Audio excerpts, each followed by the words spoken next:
Yacha donc dit dans Matthieu, Matityahu 24:3, qu'il y aura des signes de la consommation des temps, ou bien de la fin des temps, de la fin de la période allouée, accordée aux nations. Et ces signes nous entraîneront, nous feront entrer dans ce qu'on appelle les tribulations. Les tribulations. Précision. Cherchons à préciser une chose. Une tribulation, ce n'est pas une malédiction.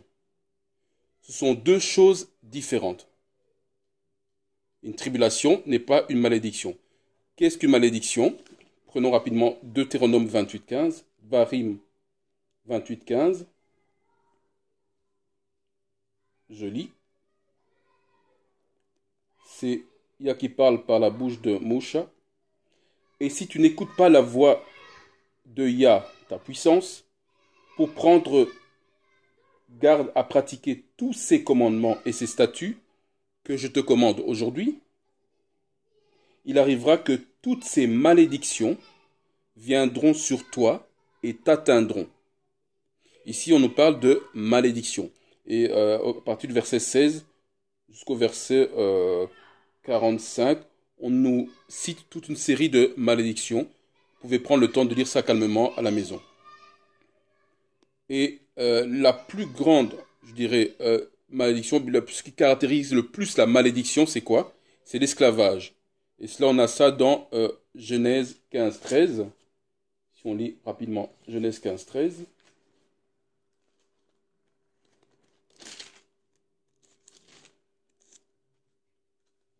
Genèse 15:13.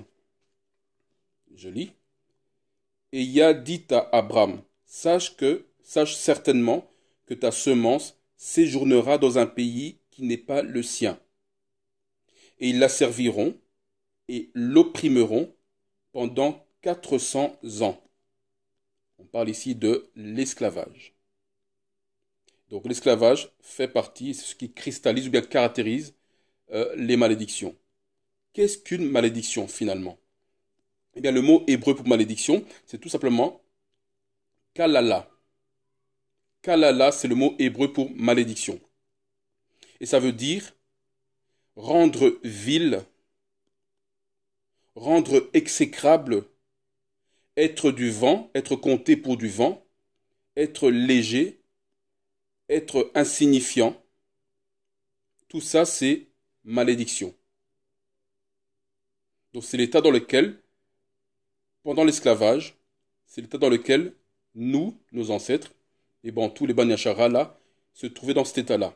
Donc les maîtres esclavagistes les mettaient dans les situations les plus viles, les plus sales, les plus exécrables. Et c'est encore le cas aujourd'hui parce que l'esclavage physique a peut-être disparu, mais l'esclavage intellectuel, émotionnel et moral est encore là. C'est cela la malédiction. Et donc, la mort peut être le résultat, la malédiction peut entraîner vers la mort, mais ce n'est pas le but premier. Ce n'est pas le but premier. Alors que dans la tribulation, le but premier, c'est la mort. C'est tuer. C'est ça le but premier. Alors, qu'est-ce qu'une tribulation? Une tribulation, on trouve ça dans Irmiya 37, Jérémie 37. Jérémie 30, verset 7.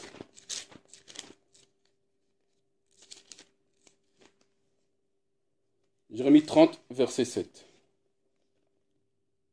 Il est écrit, hélas, que cette journée est grande, il n'y en a point de semblable, et c'est le temps de la détresse pour Jacob, mais il sera sauvé. Le temps de la détresse de Jacob, qu'on appelle les troubles de Jacob, bien les tribulations de Jacob, sont expliquées ici qu'il y aura ce temps dans Jérémie 37. Qu'est-ce qu'une tribulation alors, par rapport à une malédiction? Bien, une tribulation ou bien trouble, c'est la même chose. Le mot hébreu pour ça, c'est tsara. Tsara, et ça veut dire littéralement oppressé pour rendre étroit, épuré. Épuré ici à terme de génocide, donc épuré, purifié, émondé. Ici, on voit que la mort est le but direct et le but clair dans la tribulation. Ça pour objectif direct, la mort. C'est donc ça la tribulation. Nous avons vécu pendant les malédictions à cause de la désobéissance de nos ancêtres. Là, nous allons entrer dans les tribulations. Nous voyons que les tribulations sont plus intenses que les malédictions. Il est clairement indiqué que dans Jérémie 37, nous l'avons lu, c'est le temps de la détresse comme il n'y en a point eu de semblable. C'est très clairement exprimé. Alors, une question qu'on peut se poser. Pourquoi les tribulations? À quoi servent les tribulations? Pourquoi les tribulations? Nous allons lire là-dessus Zacharie 13:8. Zacharie 13:8.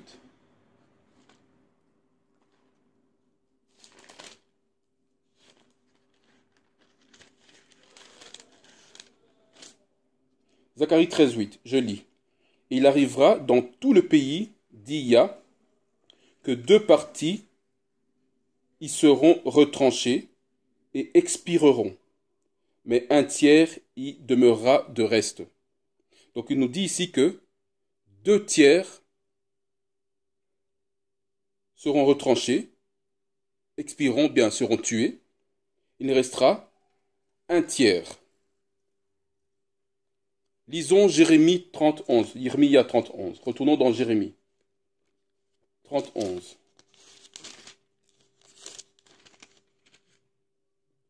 Il nous dit, car je suis avec toi, dit Yah, pour te sauver. Je détruirai entièrement toutes les nations où je t'ai dispersé, mais quant à toi, je ne te détruirai pas entièrement, mais je te corrigerai avec mesure, et je ne te tiendrai point pour innocent. À la lumière de ces deux versets, Zacharie 13:8, et Jérémie 30:11, on comprend que la tribulation sert à faire une sélection.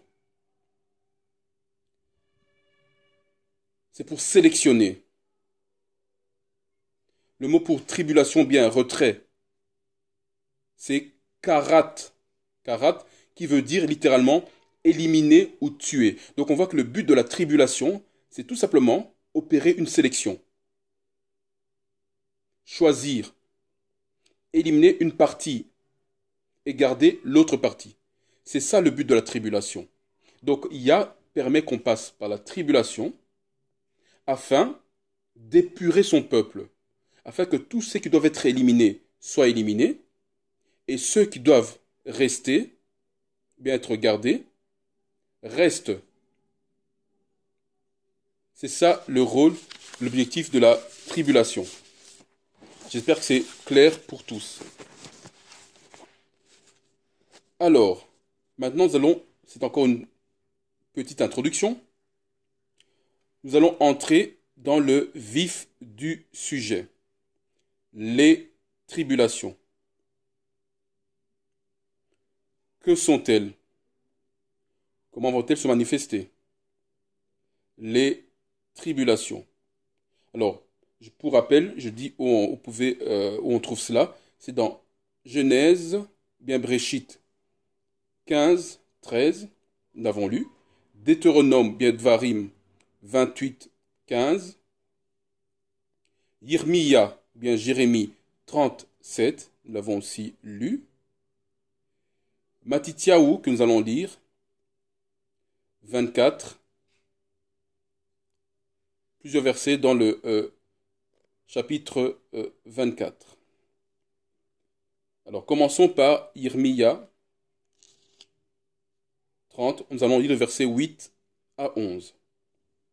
Il est écrit, « Il arrivera en ce jour-là, dit Yah des armées, que je briserai son joug de dessus ton cou, et que je romprai tes liens, et les étrangers ne se serviront plus de lui. Et ils serviront Yah, leur puissance, et David, leur roi, lequel je leur susciterai. » Verset 10. « Et moi, mon serviteur, Jacob, ne crains point, d'Iya, et ne t'effraie pas, Yachara, là ou bien Israël, car voici, je te sauve d'un pays lointain, et ta semence du pays de leur captivité, de Jacob, et Jacob reviendra et sera tranquille et en repos, et il n'y aura personne qui l'effraie. Verset 11, car je suis avec toi, dit Yah, pour te sauver, car je détruis entièrement toutes les nations où je t'ai dispersé, mais quant à toi, je ne te détruirai pas entièrement, mais je te corrigerai avec mesure, et je te tiendrai point pour innocent. Alors, on va voir comment les tribulations vont commencer. Qu'est-ce qui va amorcer les tribulations? Au verset 8, on nous dit, il arrivait qu'en ce jour-là, dit Yah des armées, que je briserai son joug de dessus de ton cou, et que je romprai tes liens, et les étrangers ne se serviront plus de lui. Donc, dans les Bantous, dans les Banyashara, là, il y aura un refus profond d'être au service des étrangers. On va vouloir se détacher des étrangers, de ne plus être à leur service. Et quand on observe ce qui arrive, un peu partout, le franc CFA, le réveil des Bantous un peu partout dans le monde, on voit que nous sommes pleinement dans cette période. Nous en avons assez d'être sous le joug des étrangers. Au verset 9 est indiqué, ils serviront Yah, leur puissance, et David, leur roi, lequel je leur susciterai. Donc on voit qu'il y aura un retour vers le service de Yah. On abandonne les idoles, le bois et la pierre, qui est le christianisme et l'islam. On va abandonner toute forme d'idolâtrie pour revenir réellement vers la Torah, vers l'obéissance des lois, statuts et commandements. Et c'est ce qui arrive également. Au verset 10, Jacob ne craint point, dit Yah, et ne t'effraie pas, Yachara là, car voici je te sauve d'un pays lointain, et ta semence du pays de leur captivité. Et Jacob reviendra et sera tranquille et en repos, il n'y aura personne qui l'effraie. On remarque qu'il y a un désir de retour des Bantous, des Banyashara là, vers la terre sacrée, vers les terres saintes. On se détourne de ce qu'on appelle des pays occidentaux ou de Babylone pour avoir la pensée de retourner vers nos terres. C'est ce qui arrive également.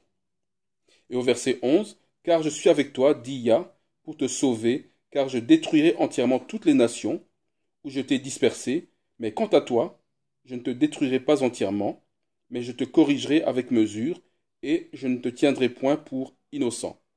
Ça, nous avons vu, c'est Yah qui va faire une sélection. Il va corriger certains parmi nous, il ne nous tiendra pas pour innocents. On voit également, c'est ce qui est en train d'arriver. Et donc finalement, nous allons aller dans Matthieu 24,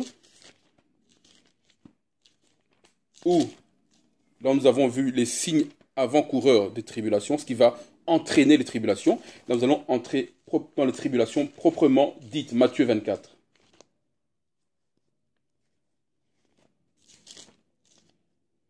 Et nous allons faire une longue lecture de Matthieu 24. Avant tout, je tiens à préciser ici que nous lisons Matthieu 24, donc ce sera du verset 4 jusqu'au verset 33. Nous allons nous arrêter sur certains versets. Mais ici, je tiens à préciser que je lis cela dans un contexte bantou, dans un contexte ban yasharala. Pourquoi? Tout simplement parce que c'est une question que les disciples avaient posée à Yashai. Il n'y avait que Yashai et les disciples. Et Yashai et les disciples sont des bantous, sont des fils de Jacob des ban yasharala.